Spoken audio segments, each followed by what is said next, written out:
on Tuesday altered its things during the pandemic. What do you have?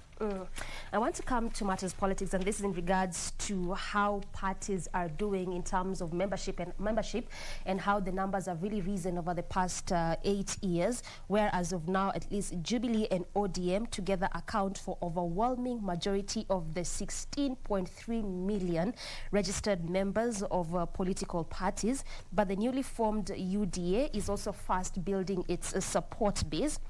At least as of now, parties have more than doubled their registered members in the last 8 years. This signals a growth in the recruitment of members that are critical in nomination. And also, while political parties had 7.6 million registered voters in 2013, like I mentioned, the numbers have risen to at least 16.3 million registered persons, and this was mentioned by Anne Deritu, who's the registrar of political parties. Ms. Deritu also declined to just provide the breakdown of the numbers of each parties. The 16.3 million accounts for the total number. So he declined to provide a breakdown of the numbers for each party, citing political sensitivity, also saying that these figures are the strength of parties and most of them don't want their numbers to be shared without their authorization, and in case she gives it out, it will actually look like an inciting against each other of these political parties. However, President Kenyatta's ruling party, that is the Jubilee, has close to half of the total registered political party members in Kenya, and almost double those of Raila Odinga's ODM. Now, Vic, I know you're not supposed to give our views or something, especially when it comes to matters politics thereabout, but yes, in as much as we look at these numbers and how the figures have risen over the past 8 years, total of 16.3 million, and UDA is really making inroads in various places, various constituencies. What is your perhaps take in terms of how these numbers are rising? Also to a point where Jubilee still dominates in terms of membership, given the fact that there's a bit of crack, if I can say, in the party. You see, in the history of Kenya, in any election, most parties seldom make it to the next general election cycle. The ruling party? Exactly. Most parties, almost coalitions, are always formed to form next government or to win an election, and they have got pre-election pacts and post-election pacts, and some of them after the elections they tend not to go into the next election, perhaps in anticipation that the front runner or the chairman or the party leader might be getting out. For example, in this case, President Uhuru Kenyatta is not going to seek a re-election. Now, the coalition parties in the Jubilee coalition are now feeling that the party leader, who is the front runner, who is not going to be is not good presidential candidate come 2022, and therefore the pact that they had in 2003, and now we are in 2022. Jubilee moving coalition. We have 2007, and now 2013, now 2022.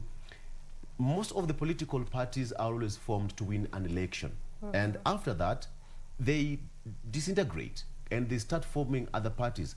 It's only stronger parties that usually fight until they get to the next general election cycle. So it's not something new. We are yet to see more parties coming up, seeking to have, a bit of some share in the constituencies, and it also comes and see who can get what. Exactly.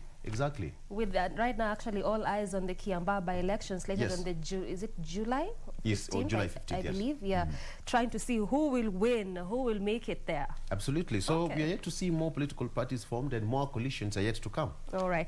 Now, also, I just want to run through this story, if I can say like a sad kind of story, which was on the front page of the Daily Nation, and this is in regards to the young lady, that is Evelyn, the main header, then blind at 31. Evelyn now prepares for life in her own world. So just listen to this. Imagine waking up one morning, opening your eyes, and seeing nothing but total darkness, and then realizing that you've actually gone blind. This is the story of one young lady, Evelyn. That is what happened to her. That was last year. Now, a few months later, she has overcome self-pity and depression and is looking forward to her new life. So Evelyn completely lost her sight after being sick for 6 months. Before that, she was a jovial, bubbly businesswoman who spent most of her days at home in Kasarani, that is here in Nairobi, reading books, watching movies. She lived alone and running an online business. But on one morning, that was last year, June, she woke up feeling extremely tired with pain in her shoulders and forehead. She had a delivery to make, but she went back to sleep, only to wake up after 7 p.m. So she ended up sleeping the whole day without even realizing. I was in and out of consciousness, said Evelyn. When the condition persisted, she went to a hospital in Kasarani where she was diagnosed with a bacterial infection. She was given medication, but the condition worsened. She was then diagnosed with acute meningitis after explaining her symptoms to a doctor and referred to Kenyatta National Hospital, where she was admitted for about a week. Further tests ruled out meningitis, but showed that she had a blood clot in one of her main veins, and this is what led to her being blind. So you can imagine living for 30 years of your life, and then one morning you wake up and things have changed altogether. The bite is that I do not know what it is, what's in store for me. There's so much that we are not in control of. At least as of now, she's still fundraising to pay for rehabilitation at Kenya Institute for the Blind. Just the way we were saying, Victor, in the beginning of the show, that sometimes in life there are things that you do not have control over. And even if you break a leg or a bone, there's just nothing you can do about it, because how then do you explain it? For 30 years of your life, you've just been okay. Nothing has been showing off. And then one morning you wake up and life has changed completely, totally, and there's nothing you can do about it. This is the story of one young lady, Evelyn. Yeah, that's what they say, and they ask, what is life? What is life? What is life? All right. So, still continuing with our... there's a story here. Take suspected witches to church. MP Mwambire tells Kilifi residents. All right. In the coastal regions, there have been a lot of attacks on elderly people in that particular area. And the Ganze MP, excuse me, Teddy Mwambire has welcomed a proposal by Kilifi Governor Amason Kingi to take the elderly seeking asylum at the Kaya Godoma Rescue Centers, the new SK Church in Jija. Now they say that most of these elderly people are usually attacked, killed, after being accused of witchcraft. But it came out that some of these elderly people were being killed by their kin, either by their sons, just for them to secure their land. So you kill your father, your grandfather, just for you to get that piece of land. Let me tell you something, people. It's all vanity. It's all vanity. It's all vanity. It doesn't help. You can have 20 million acres of land, but at one point, it's just a very small space that you will occupy, if you know what I'm talking about. So it's all vanity. It's all vanity. You don't have to kill someone to own, 20,000 acres of land. What for? Yeah, and I wonder, where did the place of working hard go to? That you really just imagine you can, what someone worked for. I mean, even if it's your parents, what someone worked for. Like when they're giving it should be out of relation. You understand? They have decided that you've been a good daughter, you've been a good child, a good son, so let me give it to you. But just wanting to take it by fire, by force? It doesn't help, because let's take it this way. Your father is perhaps 89 or 92 for that reason. You can imagine how long that old man worked just to acquire that piece of land. And you are 3 or 4 sons, and the mzee just decided to do his due diligence to give each and every son a portion. So you wake up in the morning and say, mzee, you don't deserve this, so I'm going to make sure that you're dead before I run away with this one. Let me tell you, you'll not go away with it. The mzee will be dead, yes, but you'll also go behind bars. So you've nothing to gain. You have nothing to gain. That's why it's called all vanity. Work hard, get yours rightfully, and enjoy. I mean, it's as simple as such. Mzee worked hard for whatever he's owning. So if you're lucky enough to get a piece of it, thank your lucky stars. Thank your lucky stars. All right. So we to take a break, right? Yes. time for that first break, but when we return, more of what is happening inside the different dailies that we have. So stay with us.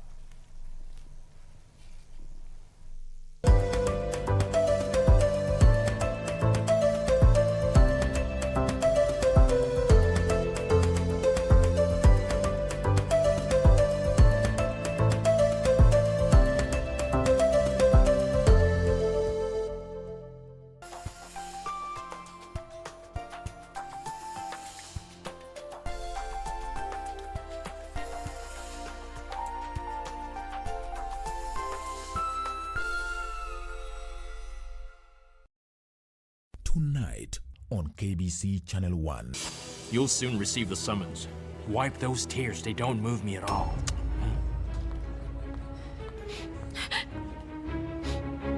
This boy is under my protection.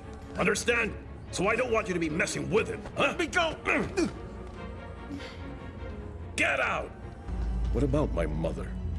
I saw her at the airport, and I noticed that someone was following her and taking pictures of her all the time. Do you know who he is? No, I don't. What should I do then? I don't know what Mr. Ulysses would do if he found out I helped Mariana and Ivan. But how do you intend to do that? I think I already know who can help me. Who? Cesar. Tonight on KBC Channel 1. Wazee wa majanga. Hawa wanaishi kwa vituko. Mambo yao ya kubwaga majanga kila leo. Ule mkataba ndio huu. 07 184 1000 8820. Hizi namba zote hizi za nini? Probox. Hii sio karatasi ya mkataba. Game is over. Wazungu sema it's okay. Next on. Mimi kwanza nina kizunguzungu, niweke tu chai kwanza. Kizunguzungu ishindwe hapa, tuzi kizunguzungu. Ngoja kidogo mwanaume. Kaa hapo. Ngoja nikusafu hata kama ndazi ngapi? Zote zote. Ati zote. Leteni pesa kwanza. Mtoe pesa kwanza. Unajua sisi na kina nani? Natuuliza hiyo swali. Chini hapo. Unataka tu tunarudi hapa kwa mara ngapi? Leo ndio nilikuwa najaribu yani. Unajaribu nini? Ongea haraka. Hebu ongea haraka. Nilikuwa najaribu leo ya mwisho. Kaa chini. Ni mara ngapi tutakuwa tunakuja tunakuambia ufunge biashara yako hapa? Kaa chini. Kaa chini madam. Huo ni ungwana.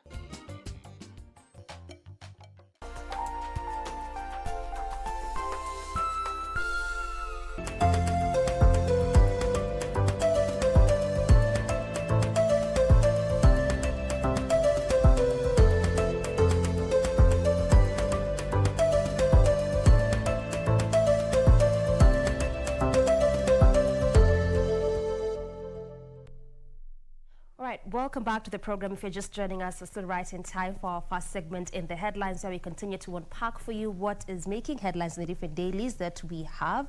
Still having a copy of the Daily Nation, and now let's talk matters COVID-19. We definitely know how it has affected different countries across the globe, coming down to Kenya with the various variants, especially in Kisumu County, that has attracted just different restrictions in that particular county. But at least as of now, the pandemic was now get a boost, and this is of 130 billion boost. This is actually throughout the entire African continent, where it's said to receive 130 billion to boost its COVID-19 vaccination capacity. MasterCard, which is a Canadian foundation, and the Africa Centers for Disease Control and Prevention partnered to provide this funding. The partnership will support countries to buy vaccines for 50 million people, ensure they are deployed to needy populations, and expand countries' vaccine manufacturing capacity for a period of 3 years. Announcing the deal yesterday, the two organizations said the move will ensure the AU's target of vaccinating 60% of the continent's population by the end of 2022 is actually achieved. So that this is what these two entities are doing, at least to make sure that everyone can get vaccinated if at all that is possible.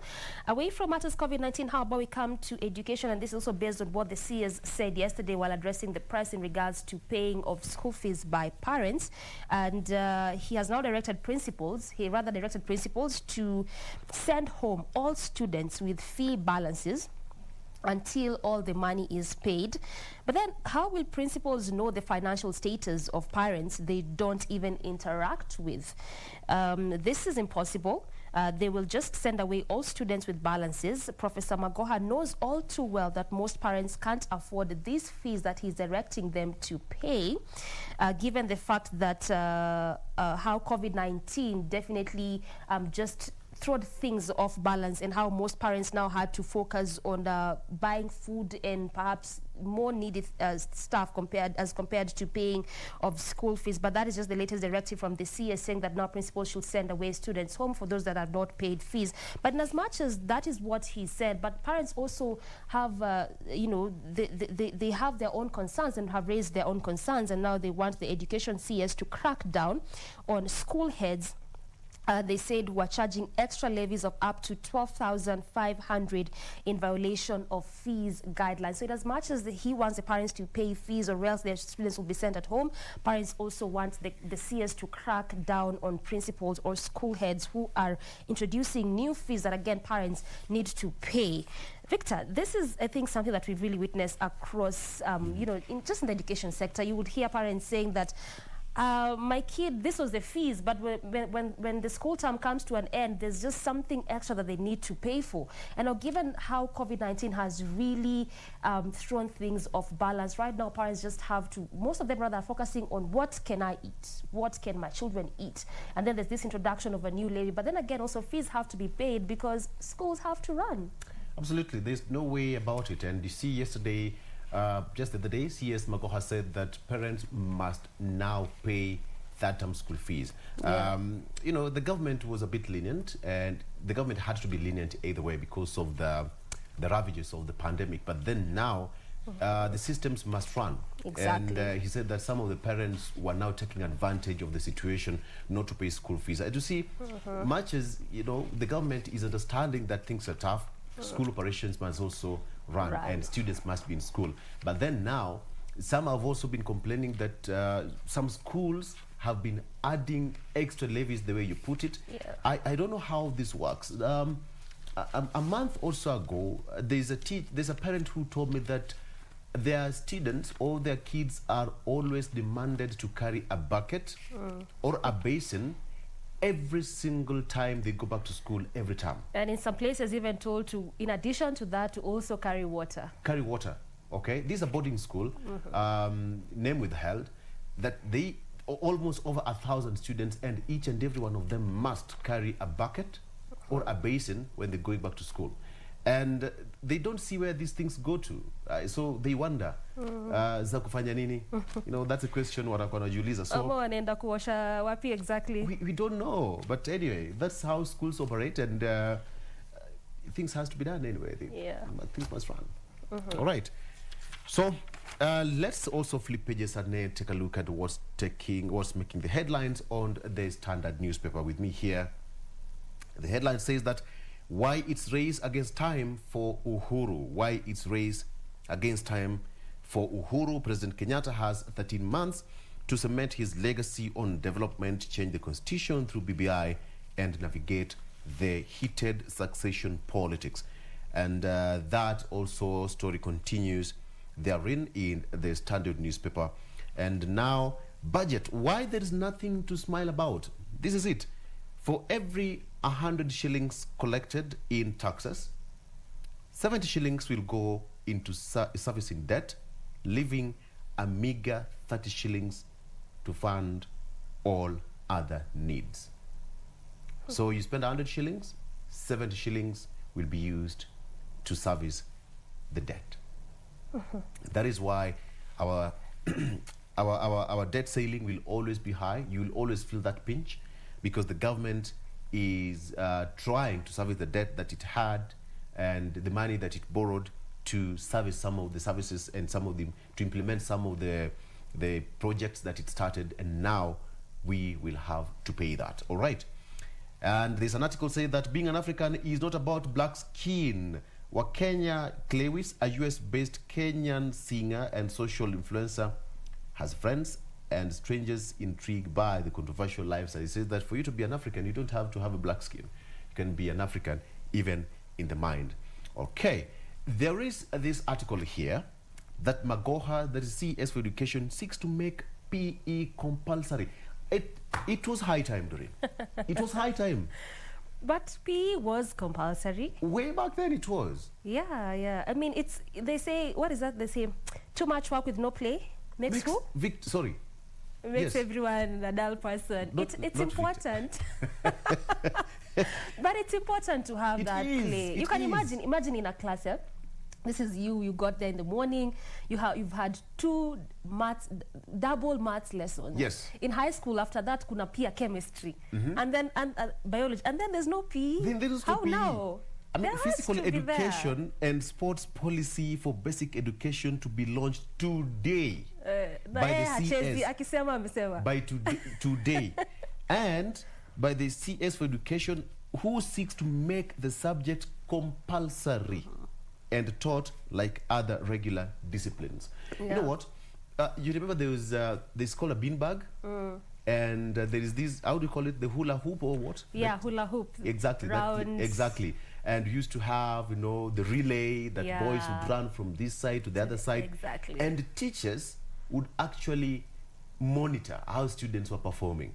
And there were even competitions for that. Exactly. And people awarded just to show you how, you see the way you can be in class, you performed so well in maths or whatever subject, then you are actually awarded.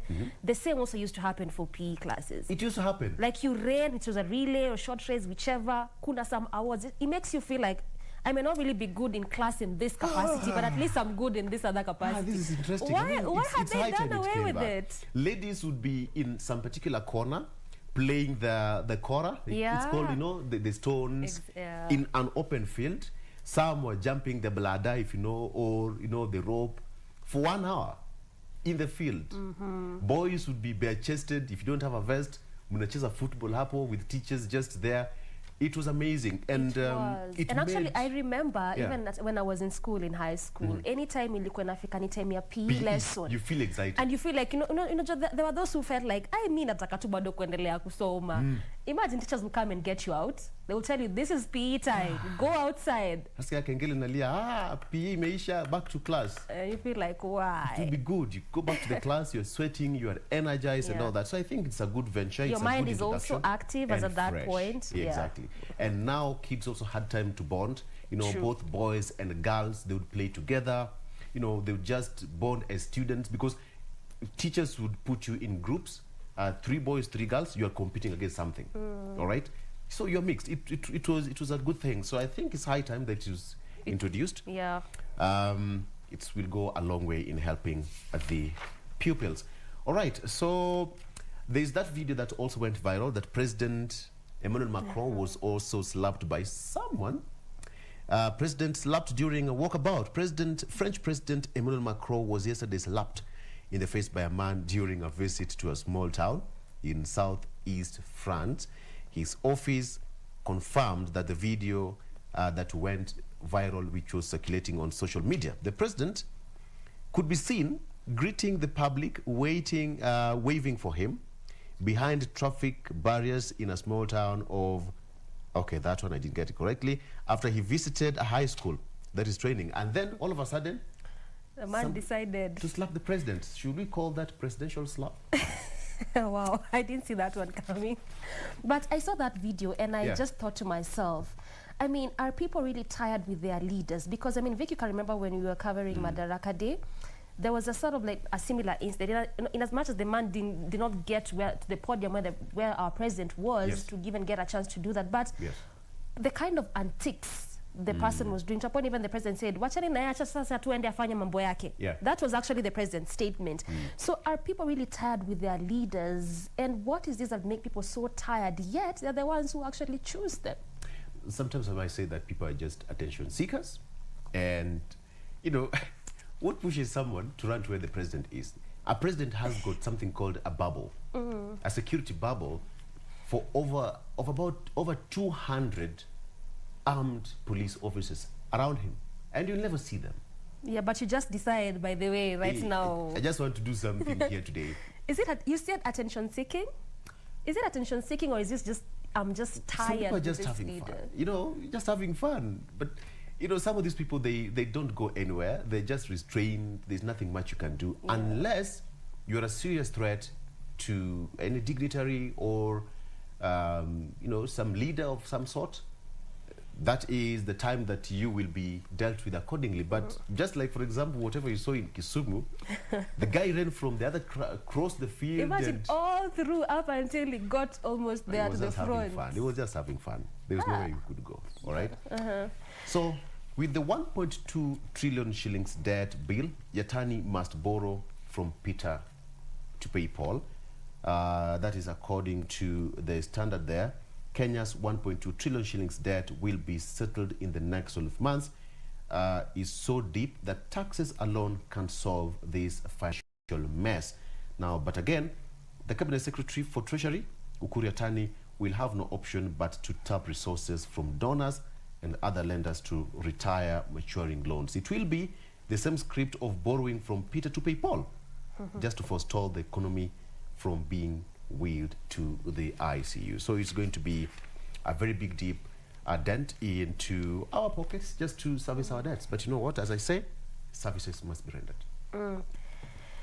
All right. So coming back to the Daily Nation, you can remember yesterday, if you are especially online, you might have come across this particular story of a South African woman giving birth to 10 babies. There was a similar one in Malawi, if I'm not wrong, where the lady gave birth, was it to 8 or 9 babies? But this particular one, the South African woman gave birth to 10 babies on Monday, breaking the world record held by Malian, who had 9 in, it was in Morocco, not in Malawi, in Morocco. That was last month. So this, the lady in question, or the particular lady who gave birth to 10 babies, is known as Tamara. And she delivered preterm at hospital in capital Pretoria. It was 7 boys rather, and 3 girls. She was 7 months and 7 days pregnant. However, she expressed her happiness and just being very emotional. The lady, 37, however, also admitted that she was initially doubtful when doctors told her she was carrying octuplets, where the health workers thought it was 8, just saying that I was convinced that if it was more than 1, it would be twins or triplets. Even when I saw the scans, I still could not believe it, she continues to say, but as time went by, I realized it was true. I battled to sleep at night, she said. In as much as she's unemployed, but she just continues to express her gratitude, saying that she feels like one of God's chosen children.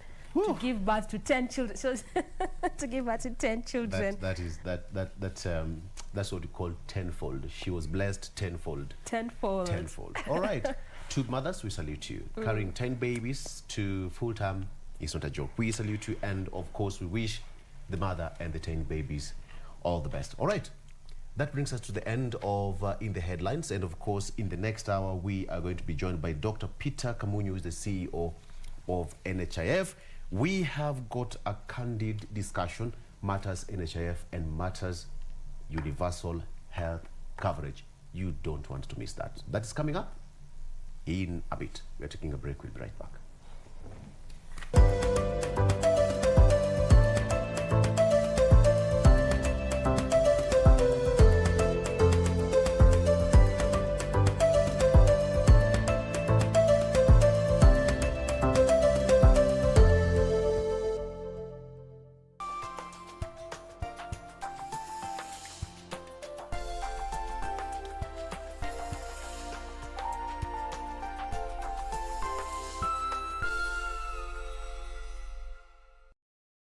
Next on. Hakuna nipataje kabisa.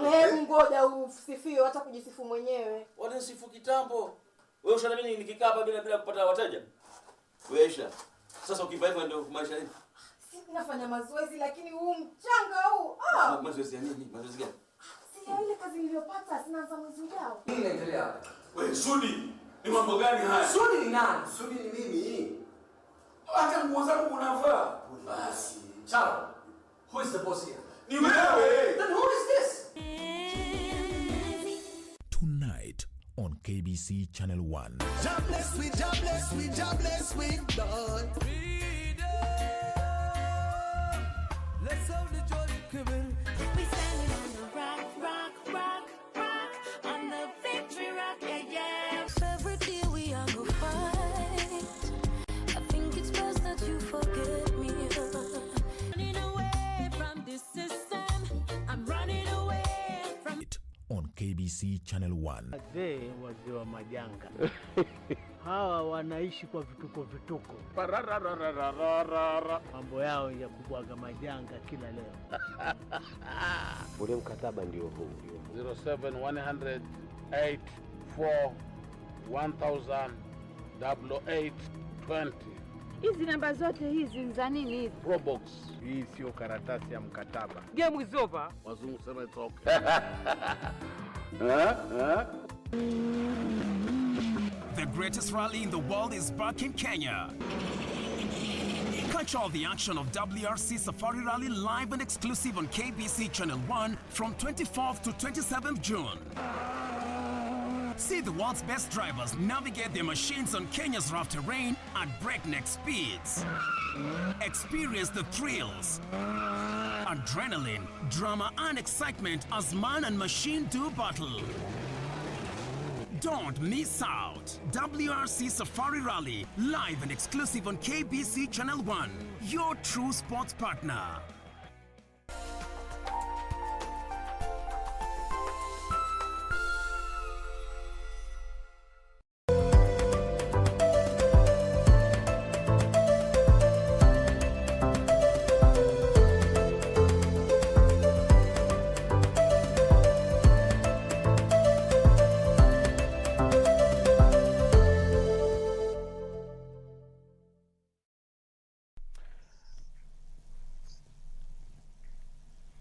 And welcome back. You're right in time for The Viewpoint. My name is Victor Lowe, and as I promised, we have got a very interesting debate right now, okay? It's something that affects you as a taxpayer, as a Kenyan, and of course, you don't have to miss this. With me, I have got Dr. Peter Kamunyo, who is the CEO of NHIF, and is going to teach us today. It's not going to be the usual kind of interview that you're used to.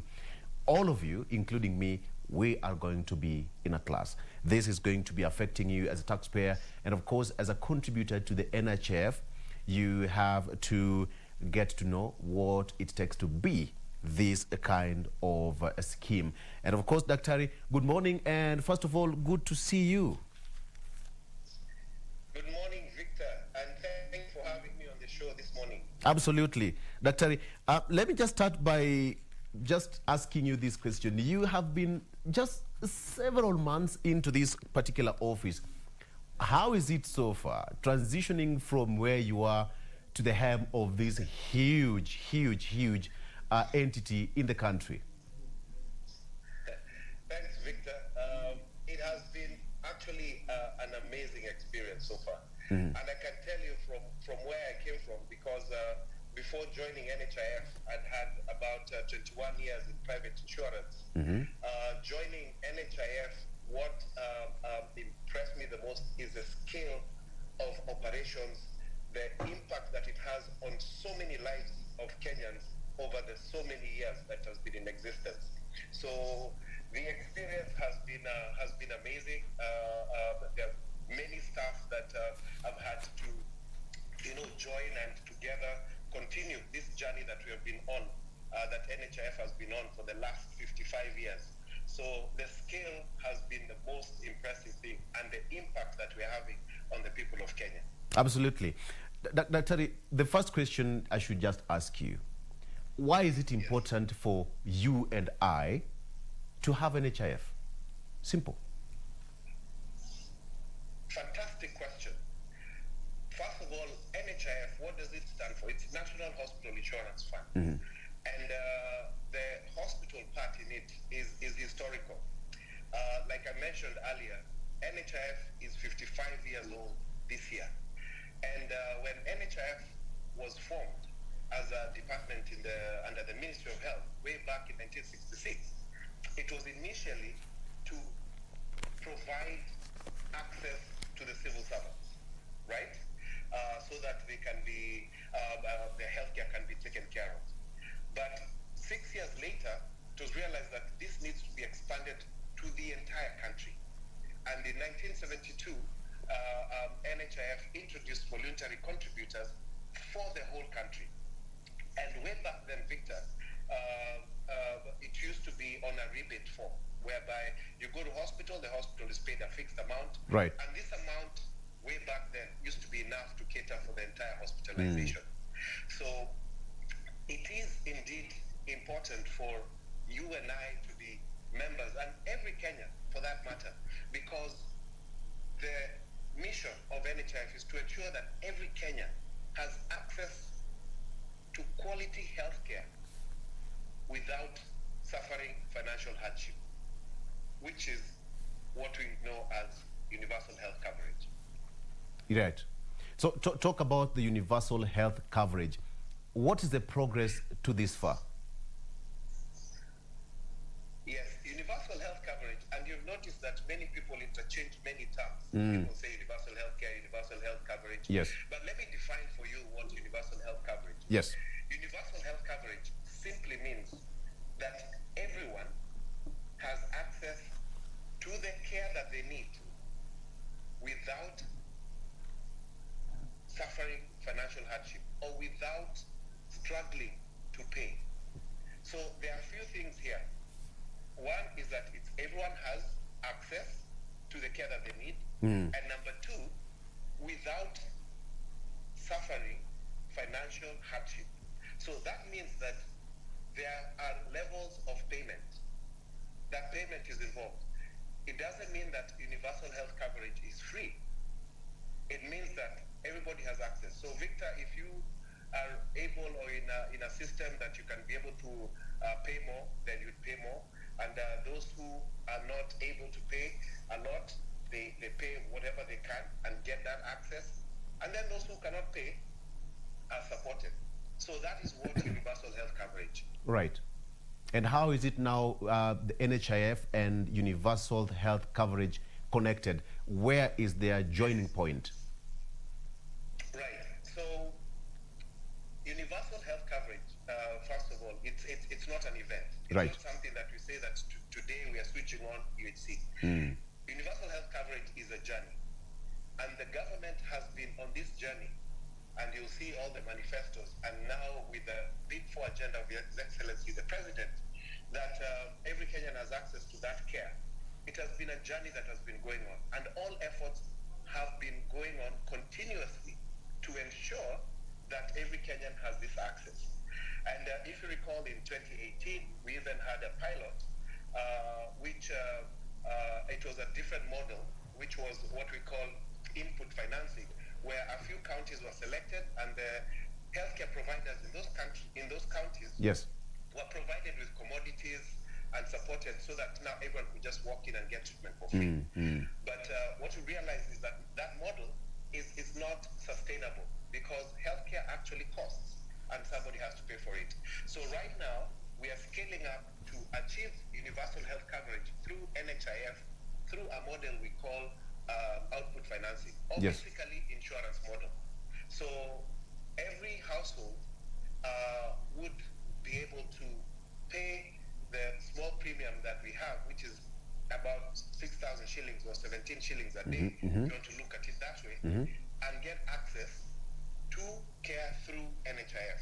So what NHIF does, once you become a member of NHIF, then you have access to our network of 8,000 plus providers across the country. Yes. So that way, when you're sick, you walk into the hospital and you get treated and you go away. But the fact that you are an NHIF member. So in terms of achieving UHC, NHIF is the vehicle. Yes. So you want to get to that state of UHC where more than 80% of Kenyans are covered, NHIF is a vehicle. So you enter the vehicle, and the vehicle will take you to your destination. Absolutely. And what is the total number of registered members right now? To this end, the government launched that drive to have the UHC running, as you put it. It's not an event. It's not. It's an event. It has to continue. Yes. So what? It's a journey. So what's the total number of registered members as at now, Dr. Well, that's a good question. In terms of in our database as NHIF, as at end of last month, we had about 10.46 million households registered. So if you multiply by the average number of people in the household, so we're talking at roughly close to about 23 million Kenyans who have been registered under NHIF. However, the ones who are active are actually just about half of those. So meaning that we have many people who have joined and then they default and they fall by the wayside. And this has created that a fluctuation in active membership, which now stands at about 5 million, roughly about 5 million. Right. But you see, and this is what now we've been doing, to get to UHC, basically what we are saying now in this model is that every Kenyan who can pay should pay. Every Kenyan who can pay should pay. And then those who cannot pay to be identified and supported. Now, the government has taken the first step in identifying who have been identified. If you look at the last demographic health survey, there are about 5.1 million households that have been identified as vulnerable or indigent, that they cannot afford the basic necessities, cannot afford healthcare. Yes. So the government has actually taken the first step to support these ones by supporting 20% of them. And this is the 1 million households. And last year in October, actually 30th of October, His Excellency launched the registration of these identified 1 million households. And I'm happy to say that last week, we actually completed registering all the 1 million households. Now we are just awaiting for them to be able to access services. So we are on that journey, as we keep saying, and the first 20% of the poor have been covered. All right. Doctor, what is the government's input to ensuring that the universal health coverage is achieved? Yes. Now, to achieve UHC, so we've just been talking about one bit, which is the financing part. Yes, yes. And since we are having this insurance model, or what we call output financing model, so it's to ensure that everybody is paid for, is a paid-up member. And now the 1 million households have been supported. But Victor, there's another area to look at to ensure that we get to UHC, because as an insurer, we give you a promise that once you're a valid member, when you go out there, you will get services. But we don't run the hospitals. So the next key component is the hospitals. And you have seen the efforts by the Ministry of Health to upscale, starting from the level 6 hospitals. You've seen the efforts by the counties to upscale the county hospitals from level 5, now level 4, all the way down to the dispensary levels at level 2. And these efforts are to ensure that these facilities are able to support the promise that we provide, that Victor, when you are our member, you can go to hospital and get care. So how it is now being made sustainable is that when you go there, we reimburse, we pay the hospitals for the services. So those funds that we pay the hospitals now can be used to sustain the hospital. So now we are creating a loop that is able to become a sustainable system whereby members who are active can go to hospital, and in the hospitals they can get treatment and they can get the commodities and facilities that are working. Dr. Even in the pursuit of making the UNHC quite attractive to the common one, you and I, of course, included, we've had so many cases of some of the hospitals making unrealistic claims, all right? How are you going to deal with this one after the UHC is fully implemented? Yeah, And these are some of the challenges where you have third-party payment, whereby insurance is a business of trust, is a business of utmost good faith, because at the end of a visit, a patient visit, what we get at the head office is pieces of paper, which we call the claim form, that has been written that Peter went to hospital, he had a cold, and he was treated like this, and this is the amount. And then we pay. So unfortunately, such a system tends to have also some fraudulent activities. And this is what we call the medical fraud. And globally, it is estimated at about even 20 to 30%. Even in this country, it is estimated to be about 20 to 30%. And this type of medical fraud, there are different forms. One of the common ones is impersonation, whereby you are a valid member, so since you almost look like me, I use your card and I go and get services. So that creates an abnormal utilization. Then there's another one that is also very common, which is manufacturing of claims, whereby hospitals sit and just write fictitious claims and do that. Then there are others that are a bit more sophisticated, whereby we call them things like app coding, where you go in for a simple sprain, but it is reported as a major surgery, etc. So all these forms of medical fraud cost us a lot, and being estimated at about 20 to 30%. That's a huge amount of money if you look at how much we pay out every month or every year. So in terms of mitigation, and this was part of the HEFREP reforms that are ongoing, that I've also been spearheading since I got in, is a various raft of measures. And the first one to, for example, cure the impersonation is we have introduced the biometric registration. I'm sure you've been seeing our campaigns around, going around the counties and registering all our members biometrically. So the access will be your fingers. Your fingerprint is going to be your access. So that at least will reduce the amount of fraud in terms of impersonation. Then the other thing that we are doing currently is an e-claim, whereby as opposed to those hard copy claims that come that people can write compositions, it is keyed into the system, and in real time it is delivered to us, and we're able to process. Now, what do these some of these changes do? One, they increase efficiency. It makes sure that when you go to hospital, you don't have to know somebody who knows somebody to get services. Your finger will be able to give you the opening, the access. And then also for the hospitals, because of the e-claim, the claims are able to be processed also much faster. But also it reduces the incidence of fraud, because now we can detect the fraud quicker and faster. So all these systems are geared to make sure that the Kenyan, as we are scaling up to UHC, gets access easily, and we don't have wastage of funds, so that we can use those funds to improve the benefits that we offer.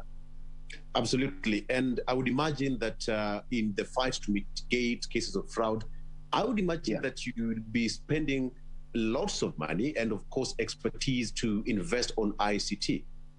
Yes. Right. Indeed. In fact, right now we are on what we are calling a 5-year ICT transformation progress, and we are poised to digitize. And this was one of the recommendations, because the scale that we have, Victor, we handle between 100 to 200,000 inpatients per month, close to even per month, close to about 1 million outpatients per month. That's a huge number. That's a huge number. This is a huge number. So to be able to do this efficiently, digitization is a must, and we are on it as we speak. In fact, even this week, the team is down here at the coast doing the biometric registration and e-claim installation in the facilities here. We've already finished doing the e-claim installation in Western region. That was over 9 counties. Last week we were proceeding with Nairobi and also Central in Nyeri. So we are really going round to ensure that digitization is completed as soon as possible to enhance the experience of our members as we scale up for universal health coverage. And to this end, how many counties have you covered so far in during the process? As of now, we have, in terms of fully e-claim, about 12 counties have been actually about 14 counties completed, and this is a process that will be complete by July 11th. Right. So we are moving very fast around the country, and we also urge where members see us camping at the Chiefs Camp, at the local hospitals, that they turn up in good numbers to have their biometrics, their fingerprints captured, because this is the way we will be identifying our members as we go ahead. Yes. Doctor, could you please just paint for me a picture how the universal healthcare would actually look like once it's fully operational, up and running? Just paint for me that picture to the local mwananchi, how it would look like once you're done with it and you say, I am done, I have achieved it. Okay. In fact, I will paint that picture in reverse, Victor. Please do. Nowadays, we know that when you receive that call, Uncle so-and-so, Sister so-and-so, and most of the messages that we get is, to say, Nani has gone to hospital, we don't have money to pay for the bill, or we need to raise money for this surgery, or we don't have money for dialysis, now we have to sell the cow, we have to sell the shamba. Now, all those things that we do, including the harambes, in a state of universal health coverage, whereby everyone has access to quality care that they need without suffering financial hardship, means everyone can afford. Now, when we have that state of UHC, whereby you are a valid member of NHIF, what would that mean? It means that you walk into a hospital, especially our what we call Contract A, which is for public hospitals, and Contract B, which is mostly faith-based organizations and many other private hospitals that have what we call a comprehensive contract. It means that you will be seen. If it is an admission, you will be admitted, you will be treated, and you will walk out. But you have to have been a valid and an active member. So what we are doing now and how to see how you would see, it means that that worry of getting access to care has been removed. It means that you can walk to a hospital, get the services that you need, and get well and go back home. And at the same time, the hospitals would be supported by the reimbursements that we pay, because your visit, we are the ones now who will pay for it. And this goes now to that spirit of insurance, what we call risk pooling. So it means that when everyone is on board, that there are finances that are able to support those who get sick. Yes. So that's what we say in the solidarity, right? In a social health insurance. The ones who are sick are supported by those who are well. And it continues like that because we all don't fall sick at the same time.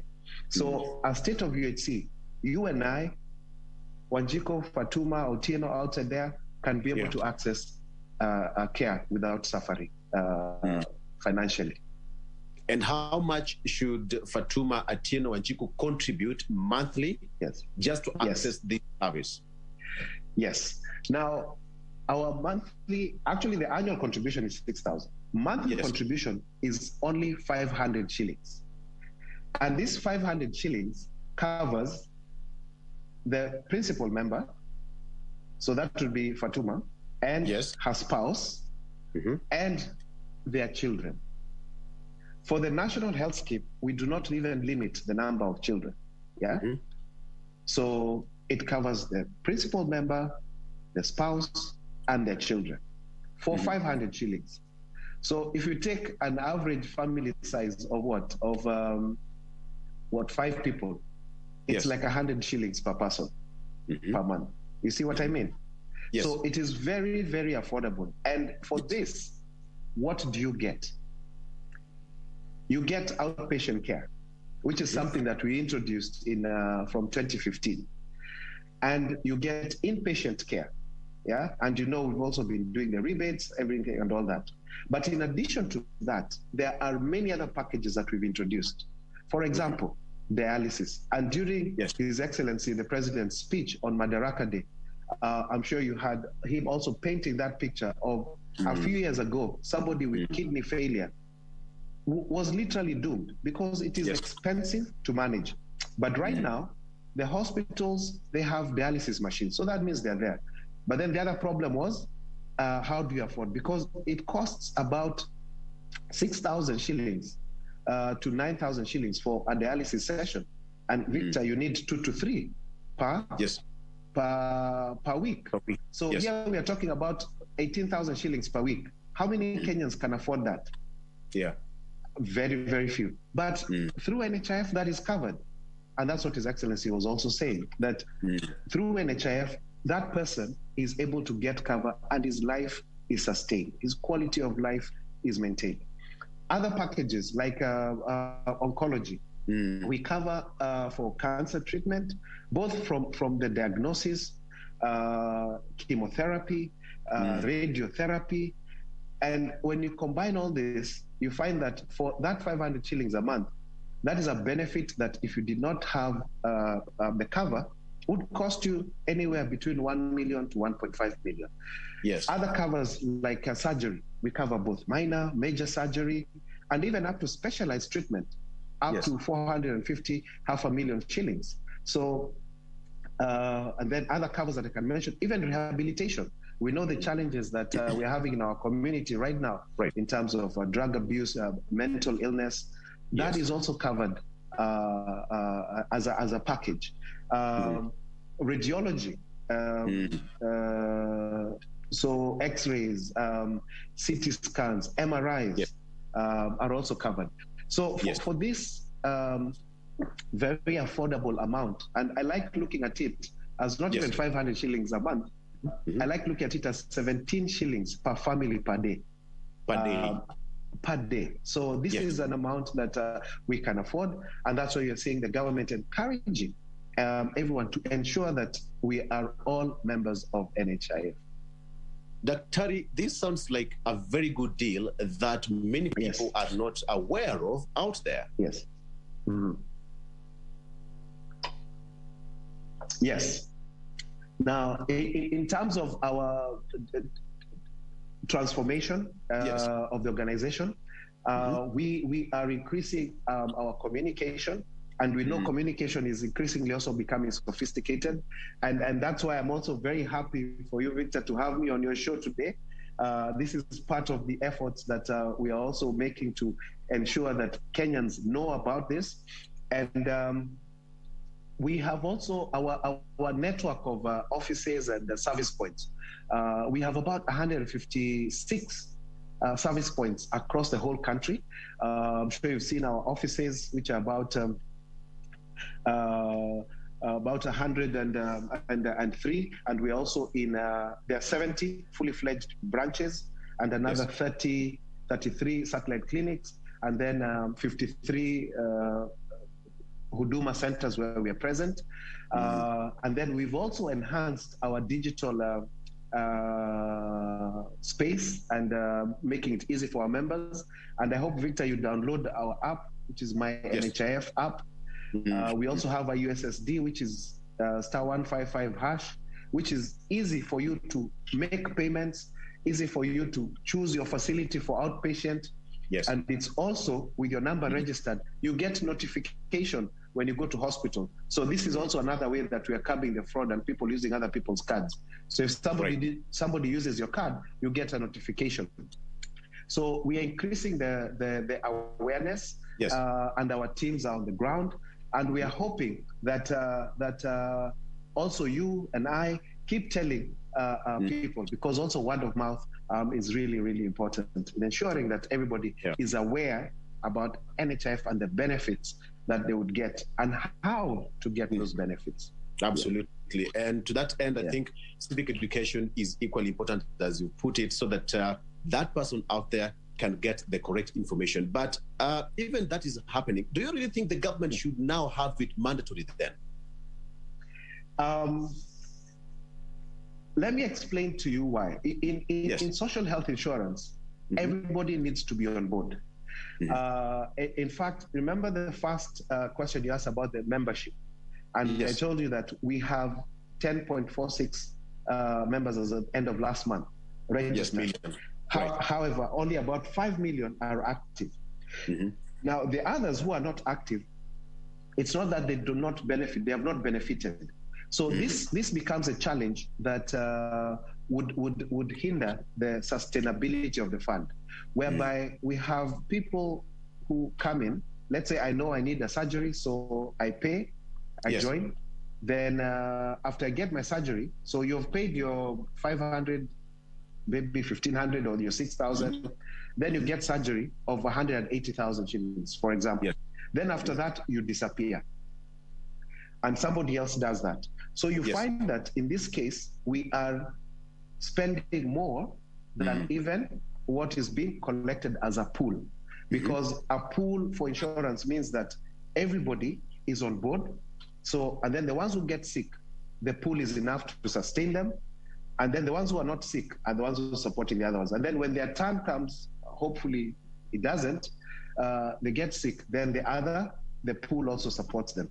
So when we have this scenario whereby people only pay when they have a need, it is what we call in insurance adverse selection.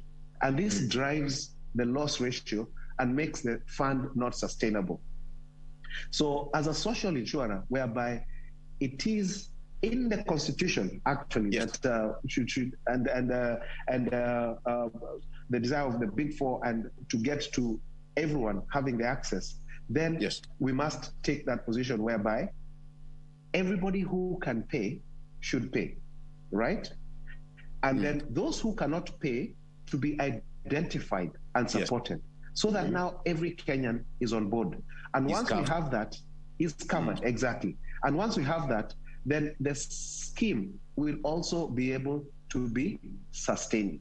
I'm sure you remember even in 2018, where they were saying, is the scheme going to be sustainable? And we said, yes, it will be if people pay. So if we don't get adverse selection, if we have everybody on board, if we identify those who are in need and support them, then we'll be able to carry on. So it is indeed important for every Kenyan to be a member of the National Hospital Insurance Fund. Absolutely.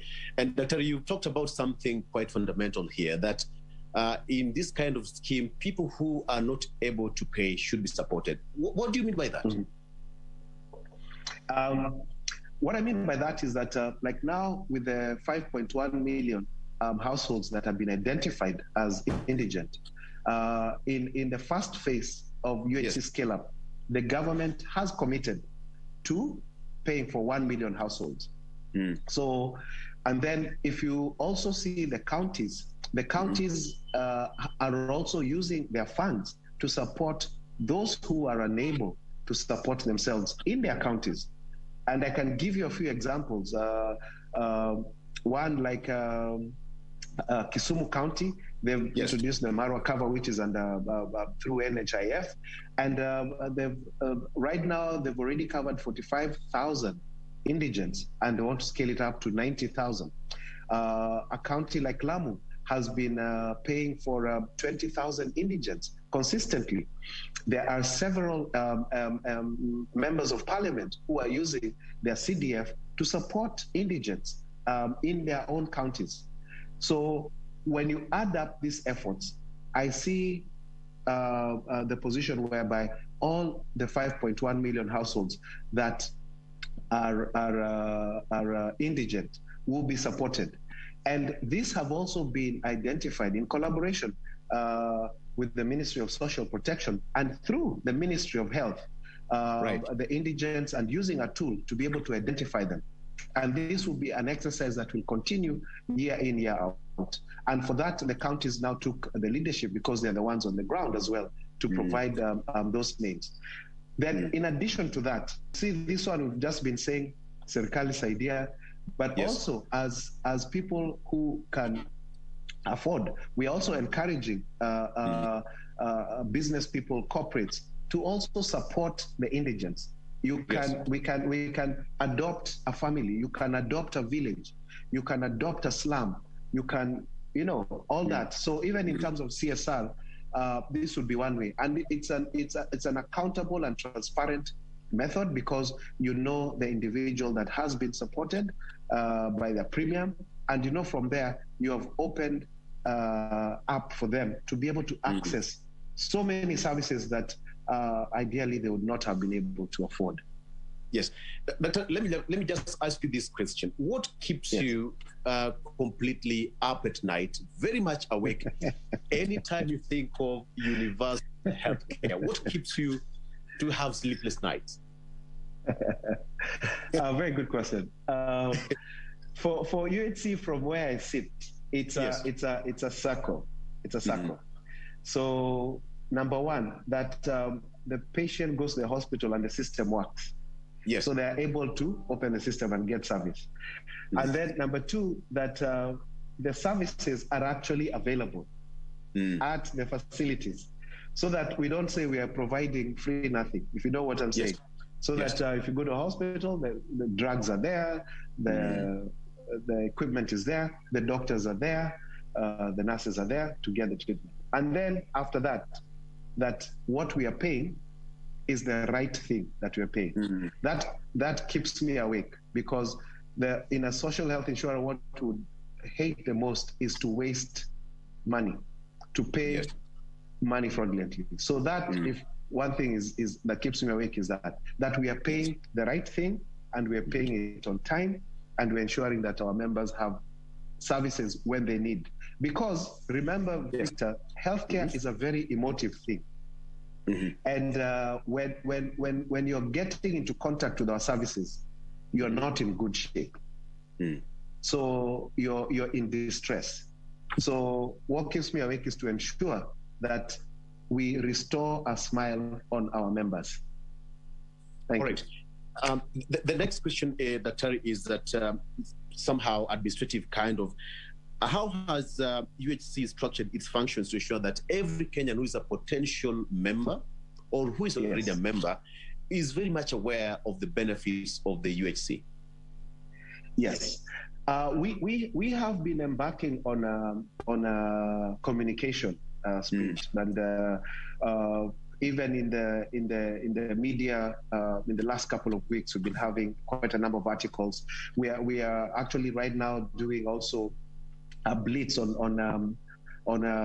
local radio stations in the counties in terms of our digital space. For those who have access to that, it's actually daily, almost on the hour basis, updates on how to, and even finding newer ways or easier ways of being able to communicate.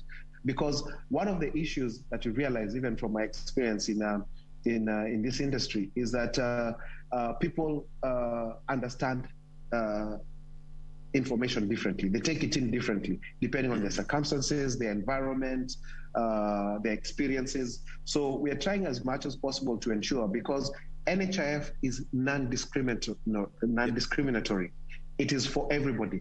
So the way I would communicate to you might not be the same way that someone in the village might consume that information. So we are trying to ensure that we're able to talk to everyone, and everyone understands us.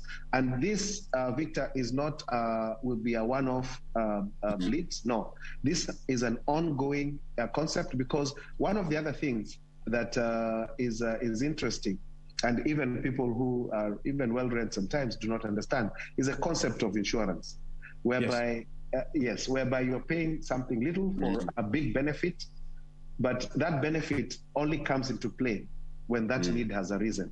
So this concept of insurance, and there are chances that you might not use the benefit at all. And if you don't use that benefit, you should be happy that you've not used an insurance benefit, because it means you've not incurred a loss or a difficulty. So those are the messages that we will continue sharing, and enlightening people that be an active member throughout. And thank God when you're healthy and you're not using it. So don't just wait for the time that you have a need to join. And this is the reason why you're seeing the government, and also through the amendment bill, is to help people, because many times people don't pay, not because they do not want to, because they forget, because it's not convenient. Because if you look at it, Victor, everybody who has a vehicle, they have insured the vehicle. So you can imagine we've insured metal, yet the body which has made you able to get that, we are leaving it. So let's start and love ourselves and insure and make sure that we are fully insured. Medically first. That's interesting, Doctor. You said that we insure the metal, but we don't insure the body that drives the metal. Exactly. That's interesting. Doctor, you talked about going about 14 counties, yes, and having in mind that health sector is a devolved kind of unit, all right? So how have you partnered with the county governments to drive this agenda seamlessly? Yes. That's a great question, because like I said earlier, number one, we don't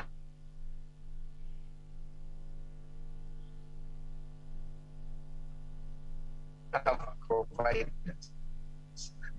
rely on the hospitals that are for the counties and some private, etc. So in terms of partnering with the county government, this is at the forefront.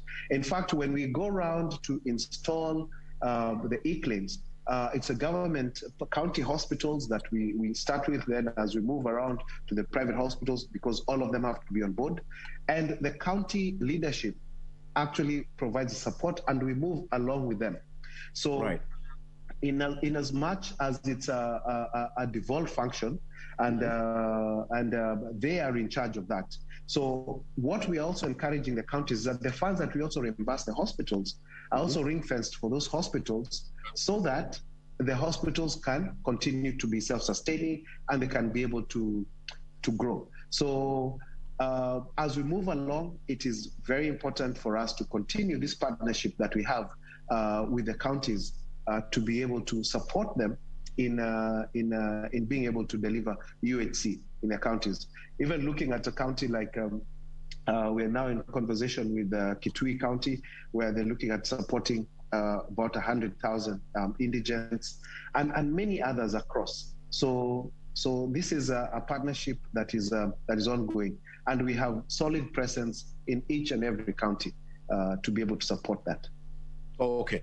Doctor, at this point, we'll have to take a break. But when we come back, we'll have to ask you about, the issue of scandal. How are people supposed to be so free and confident that their contribution and their money is safe under your watch? All right? You are the boss. This very short break, we have been talking to the CEO of NHIF, that is Dr. Peter Kamuli. Back with him after this break. Stay around.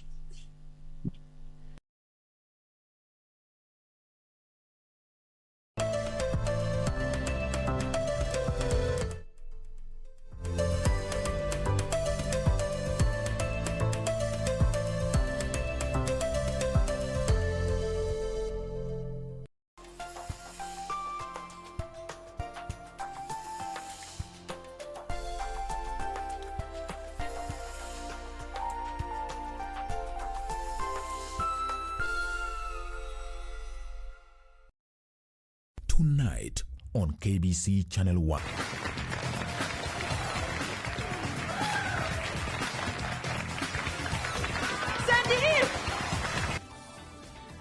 Nilu, cancel all my cases immediately. I'm flying back to America tomorrow. But we'll lose a huge amount of money if we cancel them now. I don't give a damn! Just do it! He's been in a bad mood for the last few days, so I accepted it. But now, then, I can't even take my son back home? Huh? He's my son, remember? Why are you taking Taylor's side? You're not his wife yet. You have no say. Tonight on KBC Channel 1. You'll soon receive the summons. Wipe those tears. They don't move me at all.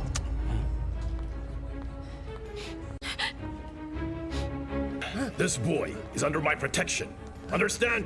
So I don't want you to be messing with him, huh? Let me go! Get out! What about my mother? I saw her at the airport, and I noticed that someone was following her and taking pictures of her all the time. Do you know who he is? No, I don't. What should I do then? I don't know what Mr. Ulysses would do if he found out I helped Mariana and Ivan. But how do you intend to do that? I think I already know who can help me. Who? Cesar. Tonight on KBC Channel 1. Jobless we, Lord. Let's hold the joy coming. We standing on the rock, on the victory rock, yeah. Every day we are go fight.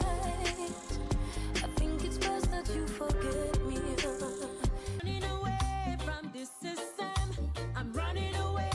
On KBC Channel 1. Is your mind thinking what my mind is thinking? Maybe this trash of a school is finally closing. Will you wipe that spark of a smile out of your face? Is that something to be happy about? Now guys, I want us to write down the craziest, not the craziest, the most impossible day I would want someone to do. My guys, when you are poor, but this thing is very, very important. I got to go. Madam, what's the hurry for? You mean you don't want to fall in love? Now I'm the only way I can quench your thirst. I do not have any thirst. Thank you. Classmates, every Saturday on KBC.